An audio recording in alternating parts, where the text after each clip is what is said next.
Hello and welcome back to JK meritorious academy. I hope आप सब अच्छे होंगे। Dear students, we are starting Indian polity MCQ series which will be very helpful for your exam like SSC, JK SSB, JK PSC and many more. चलिए start करते हैं आज का session on historical background and making of the Indian constitution. Okay, so start करते हैं very first question के साथ। First question है आपकी स्क्रीन पर। The idea of the constituent assembly of India was first given by. Constituent assembly का idea किसने दिया था फर्स्ट टाइम? ऑप्शन है आपके पास, ए ऑप्शन है जवाहरलाल नेहरू, बी ऑप्शन है BR अम्बेडकर, सी ऑप्शन है MN Roy and D option है आपके पास महात्मा गांधी। आई होप आप सबने अपना राइट आंसर मार्क कर लिया होगा। सो राइट आंसर है आप लोगों का option number C, MN Roy. MN Roy जो हैं ये पॉइनर थे कम्युनिस्ट पार्टी के और 1934 में इन्होंने आइडिया दिया था कॉन्स्टिट्यूंट असेंबली बनाने का। ओके, और इंडियन नेशनल कांग्रेस ने ऑफिशियली जो है इसकी डिमांड की थी 1935 में। दोनों डेट आप लोग याद रखिएगा। ओके, सो मूव करते हैं नेक्स्ट क्वेश्चन की ओर। क्वेश्चन नंबर सेकंड देखिए।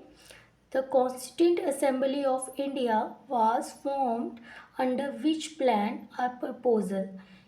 कॉन्स्टिट्यूंट असेंबली जो इंडिया की बनाई गई वो किस प्लान के अंडर बनाई गई थी आपको बताना है।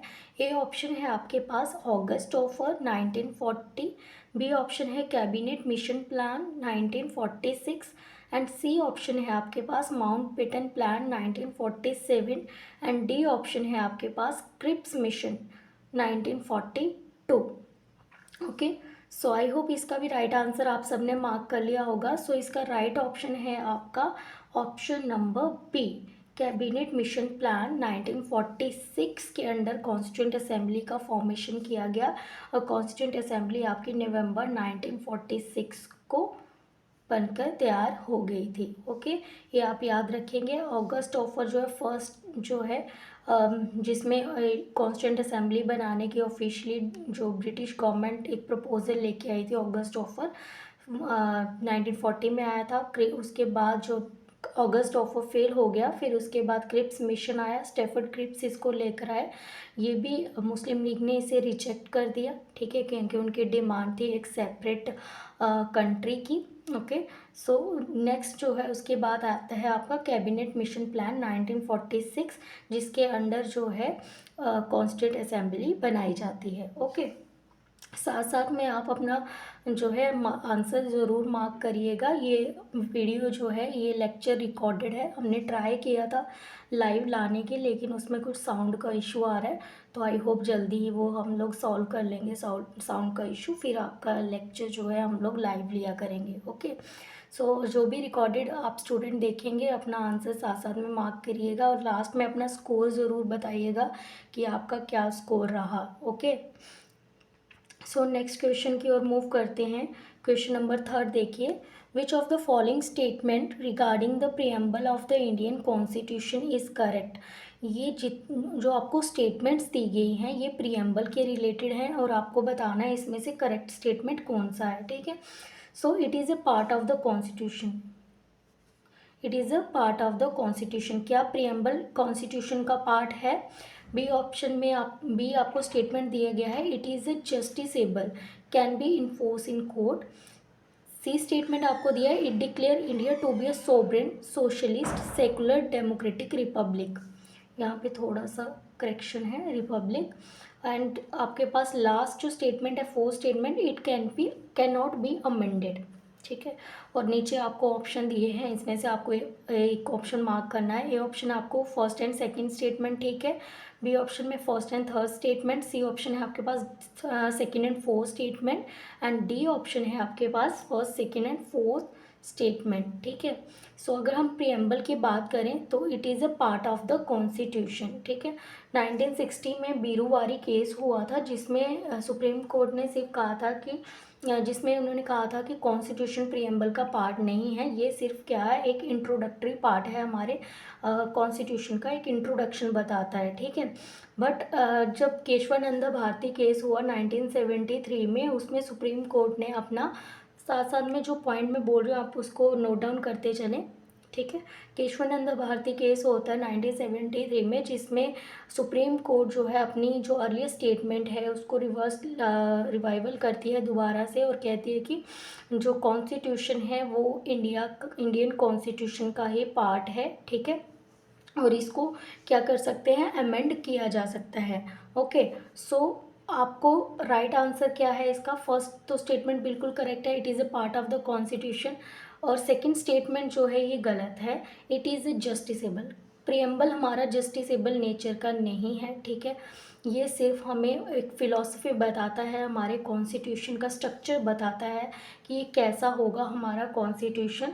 अगर इसके लिए जो है हम लोग कोर्ट में जो है किसी चीज़ के लिए, अगर किसी की इक्वालिटी या जस्टिस किसी को नहीं मिल रहा है तो हम इसके लिए जो है सुप्रीम कोर्ट में नहीं, कहीं भी कोर्ट को जो है अप्रोच नहीं कर सकते हैं। ओके, सो ये सिर्फ इंटरप्रेट करता है किसी भी लॉ को, जहाँ कॉन्स्टिट्यूशन के प्रोविज़न को इंटरप्रेट करने के लिए कोर्ट इसको यूज़ कर सकता है, ठीक है, प्रियम्बल को। एंड सी आपका स्टेटमेंट है, it declare India to be a sovereign socialist secular democratic republic. ये आपकी स्टेटमेंट बिल्कुल एक्यूरेट है, जो बताती है कि हमारा इंडिया का कॉन्स्टिट्यूशन, हमारे भारत कैसा होगा, ठीक है। प्रियम्बल क्या बताता है, हमारे कॉन्स्टिट्यूशन का स्ट्रक्चर और फिलॉसफी बताता है। तो ये स्टेटमेंट आपकी बिल्कुल ठीक है कि हमारा जो भारत है वो सॉवरेन होगा, सोशलिस्ट होगा, सेक्युलर होगा, ठीक है, और डेमोक्रेटिक रिपब्लिक होगा। सो आपकी फोर्थ स्टेटमेंट है, it can not be amended. अभी मैंने डिस्कस किया केशवानंद भारती केस में ये दिया गया कि हम लोग जो है प्रियम्बल को भी अमेंड कर सकते हैं, और अभी तक जब से हमारा कॉन्स्टिट्यूशन बना है सिर्फ फर्स्ट टाइम एक ही बार जो है हमारा प्रियम्बल जो है उसे अमेंड किया गया था। ये आप मुझे कमेंट सेक्शन में बताएंगे कि हमारे प्रियम्बल को कब अमेंड किया गया था। ओके, सो राइट ऑप्शन आपका क्या है, फर्स्ट एंड थर्ड, और फर्स्ट एंड थर्ड है आपका बी ऑप्शन में। ओके, ठीक है। सो मूव करते हैं नेक्स्ट क्वेश्चन की ओर। क्वेश्चन नंबर 4 देखिए, objective resolution moved in the constituent assembly in 1946 was drafted and presented by. Objective resolution हमारी कॉन्स्टिट्यूएंट असेंबली में कौन लेकर आया और उसको किसने ड्राफ्ट किया, किसने प्रेजेंट किया था 1946 में। आपके पास ऑप्शन है सरदार पटेल, बी ऑप्शन है B R Ambedkar, C option है Jawaharlal Nehru, and D option है आपके पास राजेंद्र प्रसाद। आई होप आप सबने अपना इसका राइट आंसर मार्क कर लिया होगा अब तक। सो राइट ऑप्शन है आपका option number C, Jawaharlal Nehru. Jawaharlal Nehru ji 13 दिसंबर 1946 में ऑब्जेक्टिव रेजोल्यूशन लेकर आए थे कॉन्स्टिट्यूएंट असेंबली में, ठीक है। और objective resolution laid down the foundation philosophy and structure of the constitution. कुछ 8 पॉइंट्स थे इसके अंदर, जो ऑब्जेक्टिव रेजोल्यूशन में जवाहरलाल नेहरू लेकर आए थे, जो बताता था कि हमारा इंडिया का कॉन्स्टिट्यूशन कैसे बनेगा। ओके, कॉन्स्टिट्यूएंट असेंबली तो बन गई थी। ओके, तो अभी हमें कॉन्स्टिट्यूएंट असेंबली किसके लिए बनाएगी, कॉन्स्टिट्यूशन को बनाने के लिए।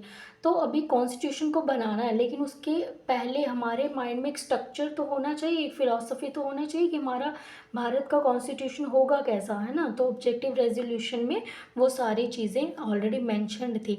और अगर हम अभी बात करें ऑब्जेक्टिव रेजोल्यूशन का, अगर मॉडिफाइड वर्जन हमें देखना है तो वो क्या है हमारा, वो हमारा इंडियन कॉन्स्टिट्यूशन का प्रियम्बल है। ओके, आई होप आपको ये क्वेश्चन समझ आ गया होगा। सो मूव करते हैं नेक्स्ट क्वेश्चन की ओर, क्वेश्चन नंबर 5 की ओर। क्वेश्चन नंबर 5 देखिए, who was the permanent chairman of the constituent assembly. Constituent assembly के परमानेंट चेयरमैन कौन थे, ये आप मुझे ऑप्शन में बताना है आपको। ए ऑप्शन है राजेंद्र प्रसाद, बी ऑप्शन है B R Ambedkar, C option है Sachchidananda Sinha, and D option है जवाहरलाल नेहरू जी। ओके, सो ये बहुत ही ईजी क्वेश्चन है, आपने आंसर मार्क कर ही लिया होगा इसका। सो राइट ऑप्शन है आपके पास option number A, Rajendra Prasad. Permanent chairman थे डॉक्टर राजेंद्र प्रसाद जी, लेकिन आपके जब कॉन्स्टिट्यूंट असेंबली बनाएगी, फर्स्ट सेशन हुआ, तो टेम्परेरी प्रेसिडेंट जो है उस टाइम पे कौन बने थे, फर्स्ट आप बोल सकते हो कॉन्स्टिट्यूंट असेंबली के फर्स्ट प्रेसिडेंट, जहाँ एक टेम्परेरी प्रेसिडेंट कौन थे आपके, सच्चिदानंद सिन्हा। ओके, अगर आपको एग्जाम में आता है टेम्परेरी प्रेसिडेंट के लिए तो सच्चिदानंद सिन्हा जी जो है वो मार्क करिएगा, ठीक है। और अगर सिर्फ आता है परमानेंट के लिए तो आप लोग राजेंद्र प्रसाद जी मार्क करिएगा। ओके, सो मूव करते हैं नेक्स्ट क्वेश्चन की ओर। क्वेश्चन नंबर 6, क्वेश्चन नंबर 6 देखिए, who was the chairman of the drafting committee of the constituent assembly. Drafting committee के चेयरमैन कौन थे, ये आपको बताना है मुझे। ए ऑप्शन है B N Rao, B option है doctor Rajendra Prasad, C option है doctor Bhimrao Ambedkar and D option है आपके पास जवाहरलाल नेहरू जी। सो ये भी बहुत ईजी क्वेश्चन था आपका। आई होप आप सब ने अपना आंसर मार्क कर लिया होगा। सो इसका राइट ऑप्शन है option number C, doctor Bhimrao Ambedkar. Doctor Bhimrao Ambedkar ji constituent assembly के ड्राफ्टिंग कमेटी के चेयरमैन थे। ओके, और ड्राफ्टिंग कमेटी का फॉर्मेशन कब हुआ था, कब बनाई गई थी ये, अगस्त 1947 में, ठीक है। ये डेट याद रख लीजिएगा आप लोग, ठीक है। जो जो चीज़ें मैं आपको साथ साथ में बोलती जा रही हूँ वो आप साथ साथ में जो है राइट करते रहिएगा, आपके एग्ज़ाम के लिए इम्पॉर्टेंट है। ओके, और अदर जो मेंबर थे ड्राफ्टिंग कमेटी के, आप लिखना चाहें तो लिख सकते हैं, गोपाल स्वामी अयंगर, ठीक है, फर्स्ट ये थे। उसके बाद आपके अलादीन कृष्णम स्वामी अय्यर, डॉक्टर के एम मुंशी, आप साथ साथ में लिखिए डॉक्टर के एम मुंशी, मोहम्मद सैदुल्ला, एन महादेवन राव और टी टी कृष्णम आचार्य, ठीक है। ये सारे जो हैं ड्राफ्टिंग कमेटी के मेंबर्स थे। मूव करते हैं नेक्स्ट क्वेश्चन की ओर। नेक्स्ट क्वेश्चन देखिए, question number 7, which of the following influence the Indian constitution the most. इसमें से कौन सा ऐसा ऑप्शन है जहाँ पे आपको लगता है कि सबसे ज़्यादा इन्फ्लुएंस जो है इंडियन कॉन्स्टिट्यूशन में हमें उस कॉन्स्टिट्यूशन का लगता है। जैसे ए ऑप्शन है हमारे पास अमेरिकन कॉन्स्टिट्यूशन, बी ऑप्शन है ब्रिटिश कॉन्स्टिट्यूशन, सी ऑप्शन आपका Irish constitution and D option है कैनेडियन कॉन्स्टिट्यूशन, ठीक है। सो हम सबको पता है कि सबसे ज़्यादा अगर हमारे इंडियन कॉन्स्टिट्यूशन में किसी का इन्फ्लुएंस हमें देखने को मिलता है तो वो है हमारे हम ब्रिटिश के कॉन्स्टिट्यूशन का, ठीक है। बहुत सारी चीज़ें हमने ब्रिटिश के कॉन्स्टिट्यूशन से ली हैं, जैसे पार्लियामेंट्री सिस्टम हो गया, गवर्नेंस ऑफिस हो गए, ठीक है। सो बहुत सारी चीज़ें जो हैं हमने, फेडरलिज्म विद स्ट्रॉन्ग सेंटर, ये सारी चीज़ें जो हैं हमने कहाँ से ली हैं, ब्रिटिश के कॉन्स्टिट्यूशन से ली हैं। रूल ऑफ लॉ जो है जो लिया गया है। ओके, सो मूव करते हैं नेक्स्ट क्वेश्चन की ओर। Question number 8, how many members were there in the constituent assembly after the partition of India in 1947। Partition के बाद कॉन्स्टिट्यूंट असेंबली में कितने मेंबर्स रह गए थे टोटल, ये आपको बताना है।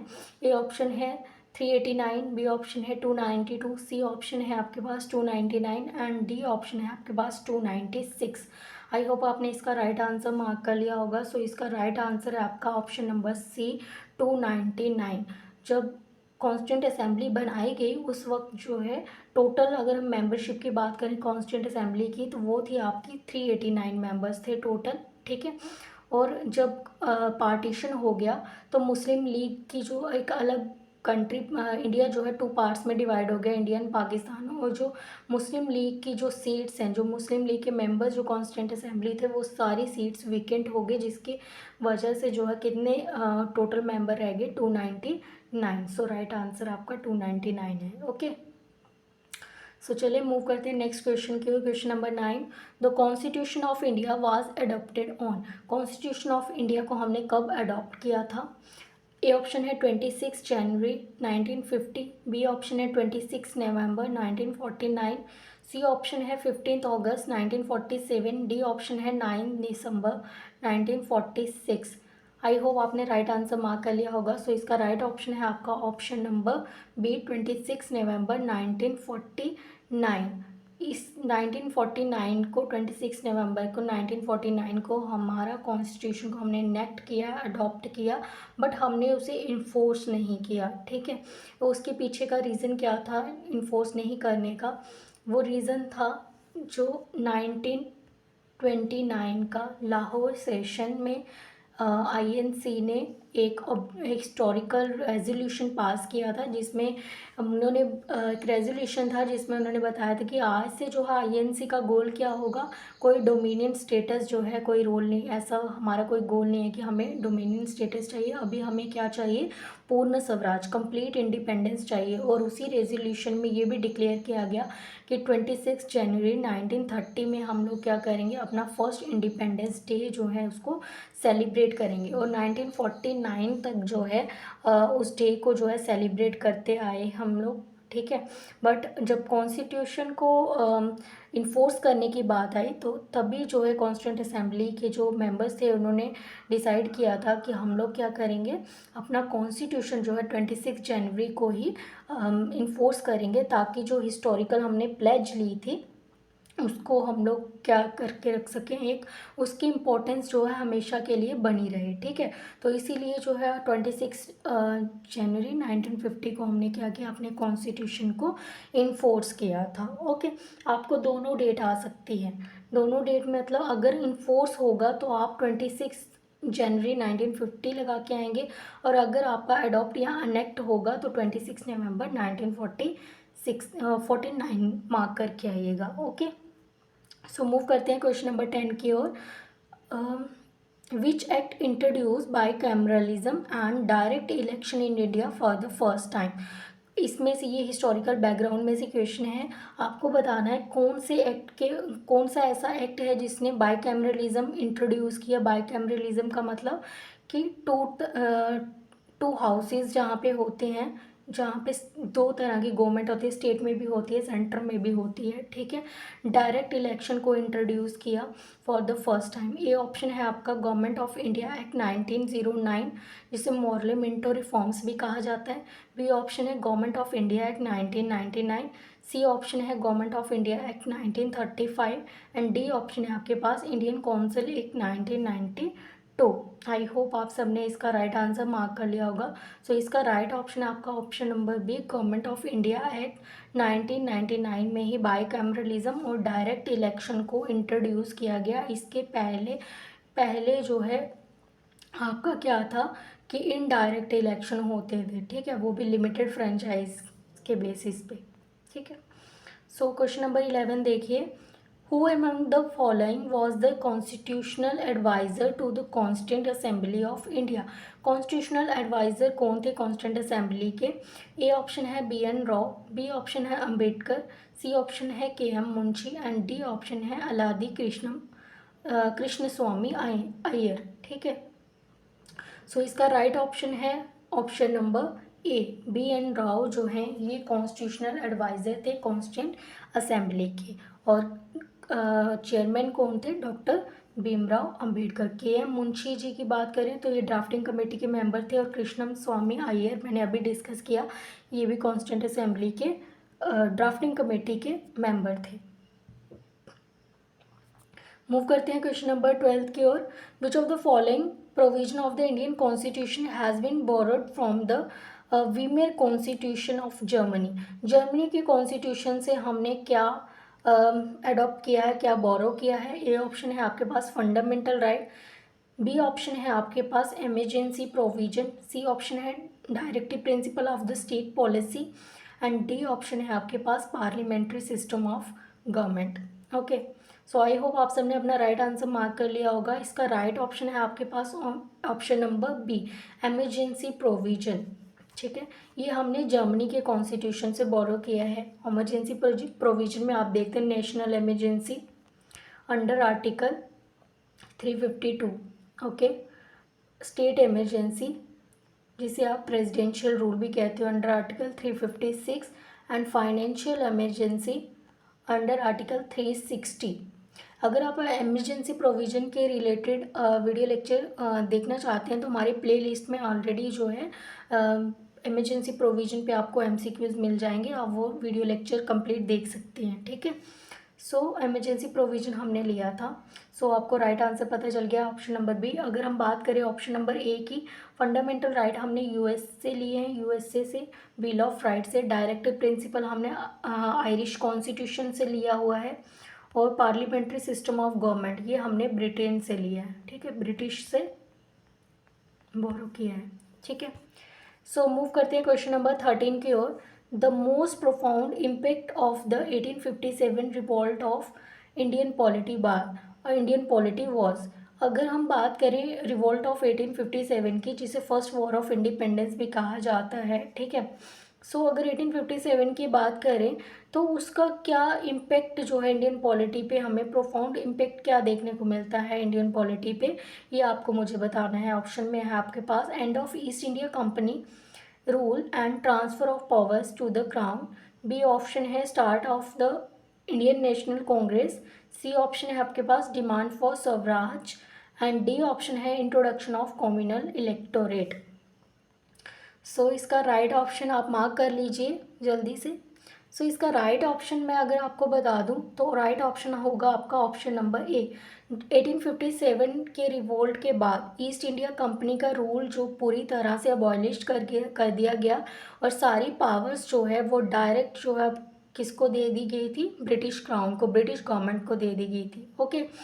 सो राइट ऑप्शन आपको पता चल गया। Start of Indian National Congress, Indian National Congress जो है जब ब्रिटिश क्राउन जो है सारी पावर उसे ट्रांसफ़र कर दी गई तो 1885 में जो है, ठीक है, 1885 में आपका आईएनसी का फॉर्मेशन हुआ, ठीक है, याद रहेगा आपको।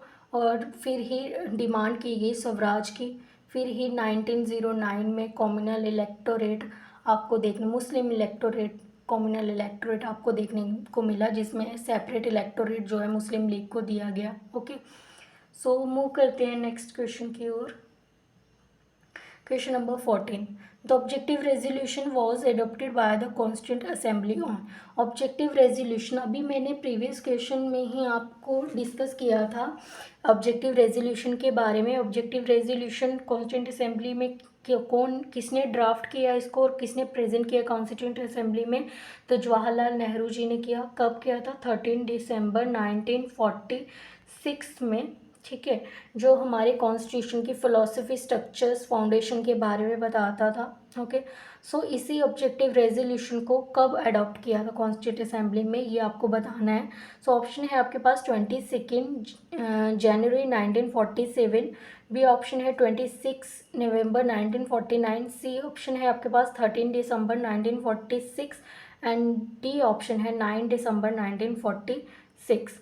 आई होप आपने राइट आंसर मार्क कर लिया होगा। सो इसका राइट ऑप्शन है आपके पास ऑप्शन नंबर ए, 22 जनवरी 1947, ओके। सो अगर हम बात करें 9 दिसंबर की, तो फर्स्ट जो इंडियन कॉन्स्टिट्यूंट असेंबली की जो फर्स्ट मीटिंग जो है वो हुई थी 9 दिसंबर 1946 में। ये आपको पता चल गया कि 13 दिसंबर को ऑब्जेक्टिव रेजोल्यूशन को प्रेजेंट किया गया था, और 26 नवंबर को तो हमने अपने कॉन्स्टिट्यूशन को अडॉप्ट किया था, ओके। सो मूव करते हैं नेक्स्ट क्वेश्चन की ओर। क्वेश्चन नंबर 15 देखिए, who was the chairman of the constituent committee of the constitutional assembly, ठीक है। सो यूनियन कॉन्स्टिट्यूशन कमेटी के आपको बताना है चेयरमैन कौन थे। ए ऑप्शन में आपके पास है सरदार वल्लभ भाई पटेल, बी ऑप्शन है जवाहरलाल नेहरू, सी ऑप्शन है doctor Rajendra Prasad, and D option है आपके पास B R Ambedkar. I hope इसका राइट आंसर आपने मार्क कर लिया होगा। सो इसका राइट ऑप्शन है आपके पास option number B, Jawaharlal Nehru union constitution committee के मेंबर थे, और प्रोविंशियल कॉन्स्टिट्यूशन कमेटी के मेंबर थे आपके सरदार पटेल जी, और डॉक्टर भीमराव अंबेडकर जो हैं ये आपके ड्राफ्टिंग कमेटी के मेंबर थे, और डॉक्टर राजेंद्र प्रसाद जी की बात करें तो ये आपके प्रेसिडेंट थे कॉन्स्टिट्यूंट असेंबली के, ओके। सो मूव करते हैं हम लोग क्वेश्चन नंबर 16 की ओर। The constituent assembly set up several committees. Constituent assembly ने बहुत सारी कमेटीज़ जो है बनाई थी। The committees dealing with the fundamental right was headed by, जो कमेटी फंडामेंटल राइट जो कमेटी बनाई गई थी उसके चेयरमैन कौन थे, यहाँ हम बोल सकते हैं कि उसके हेड कौन थे। ठीक है, सो आपके पास ऑप्शन है, ए ऑप्शन है जीबी कृपलानी, बी ऑप्शन है आपके पास केएम मुंशी, सी ऑप्शन है सरदार पटेल, डी ऑप्शन है आपके पास जवाहरलाल नेहरू। सो इसका राइट आंसर है आपके पास option number A GB Kripalani ji जो हैं ये फंडामेंटल राइट कमेटी के चेयरमैन थे। और एडवाइजरी कमेटी के चेयरमैन कौन थे, वो थे आपके सरदार पटेल जी। ओके, सो मूव करते हैं नेक्स्ट क्वेश्चन की ओर। क्वेश्चन नंबर 17 देखिए, the constituent assembly took how many days in total two frame the constitution. Constituent assembly को कितना टाइम लगा था कॉन्स्टिट्यूशन को बनाने में। ऑप्शन है आपका 2 year 11 month 18 days, B option है आपके पास 2 year 9 months 8 days, C option है 3 year 1 month 10 days and D option है 3 year 11 month and 20 days. I hope आपने इसका भी राइट आंसर मार्क कर लिया होगा। सो इसका राइट ऑप्शन है आपका option number A 2 years 11 month and 18 days. इतना टाइम लगा था हमारे कॉन्स्टिट्यूशन को बनाने के लिए, इसीलिए इस बात पे जो है क्रिटिसाइज़ भी किया जाता है हमारे कॉन्स्टिट्यूशन के लिए कि बहुत ही लेंथीएस्ट कॉन्स्टिट्यूशन है और बहुत ही टाइम कंज्यूमिंग है, बहुत ही टाइम लगा इसको बनाने के लिए। ठीक है, बट जो इसको क्रिटिसाइज़ करते हैं वो ये नहीं सोचते हैं कि इतना बड़ा भारत जिसमें सेकुलरिज्म है, जहाँ पे इतनी ज़्यादा डाइवर्सिटी है, तो हर एक के प्रोस्पेक्टिव से चीज़ें बनाना कितना डिफ़िकल्ट था उस टाइम पे।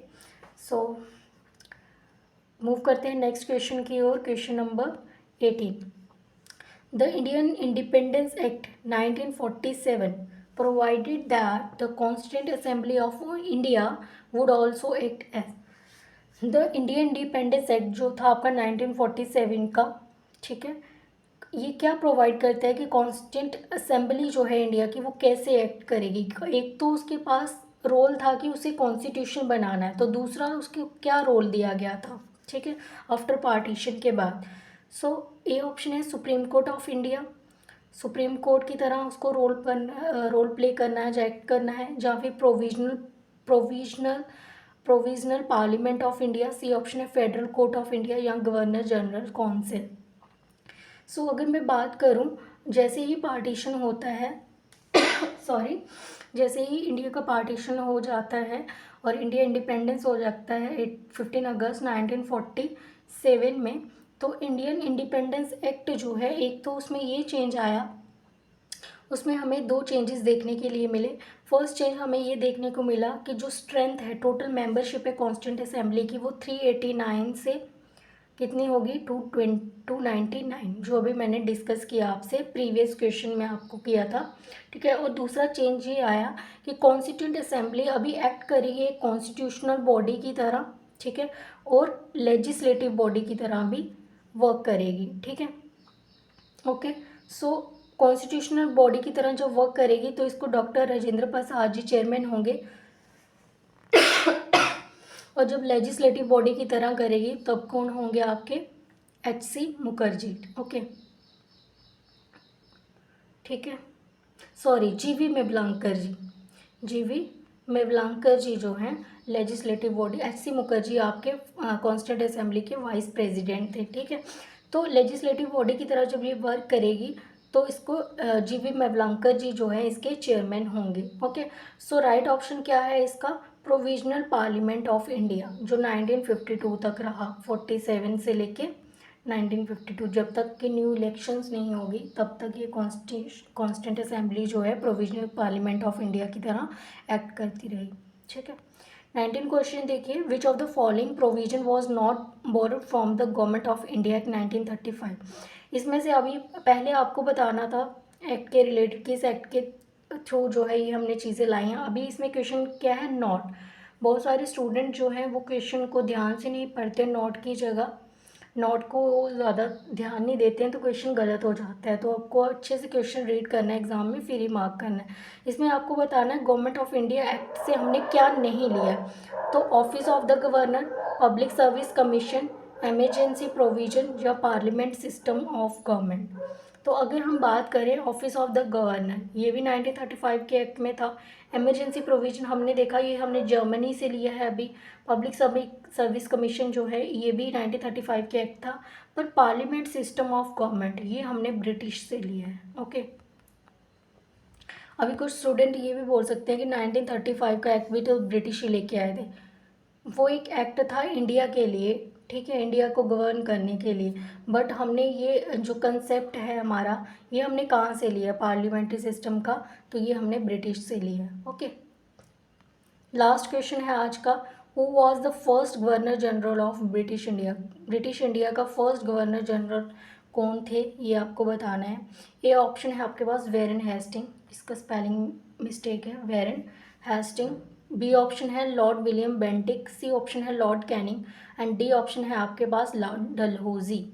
सो आई होप आपने राइट आंसर इसका मार्क कर लिया होगा। अगर मैं बात करूँ वेरन हेस्टिंग की, तो वेरन हेस्टिंग जो है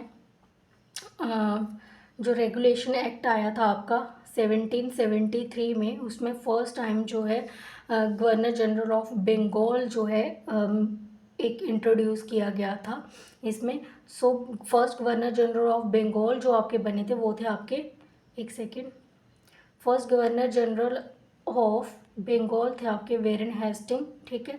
1833 में अगर हम बात करें तो लॉर्ड विलियम बेंटिक 1833 का जो एक्ट आया था आपका, उसमें इंट्रोड्यूस किया, उसमें क्या किया गया था, जो गवर्नर जनरल ऑफ बंगाल है, ठीक है, उसको रीनेम्ड किया गया गवर्नर जनरल ऑफ इंडिया।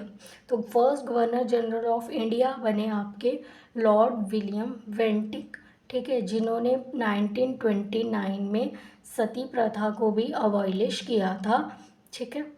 और अगर हम बात करें लॉर्ड कैनिंग की, तो लॉर्ड कैनिंग जो हैं ये आपके first voice Roy of India हैं, ठीक है, first voice Roy of India. 1857 का रिवोल्ट के बाद 1858 का जो आपका एक्ट आया था, उसमें जो है गवर्नर जनरल ऑफ इंडिया को भी रीनेम करके वॉइस राय जो है वर्ड जो है यूज़ किया गया। तो फर्स्ट वॉइस राय कौन बने थे, लॉर्ड कैनिंग बने थे। और लॉर्ड डलहौजी जो हैं ये इन्होंने एक कंसेप्ट इंट्रोड्यूस किया था, doctrine of lapse. Okay, so dear student, ये आज के 20 क्वेश्चंस थे आप सबके लिए। आई होप आप आज का सेशन आप लोगों को अच्छा लगा होगा, आपके लिए हेल्पफुल रहा होगा। अगर हेल्पफुल रहा है तो प्लीज़ आप चैनल को सब्सक्राइब कर लें, वीडियो को लाइक करें और कमेंट सेक्शन में अपना फीडबैक ज़रूर दें, ठीक है, जिससे हमें पता चले कि हमें आपको ये सीरीज़ कैसी लग रही है। और लास्ट में जो है कमेंट में आप लोग अपना स्कोर ज़रूर लिखें कि आपका कितना स्कोर रहा। और रही लाइव क्लास की बात, तो जब भी इशू रिजॉल्व हो जाएगा तो हम लोग आपका लाइव जो है ये सेशन कंडक्ट कराएंगे। तब तक के लिए आप रिकॉर्डेड देखिए, सो स्टडी करते रहिए और अपना फीडबैक ज़रूर देखिएगा। और MCQs के साथ हम नेक्स्ट क्लास में आएंगे, ठीक है। So thank you so much, thanks for joining us.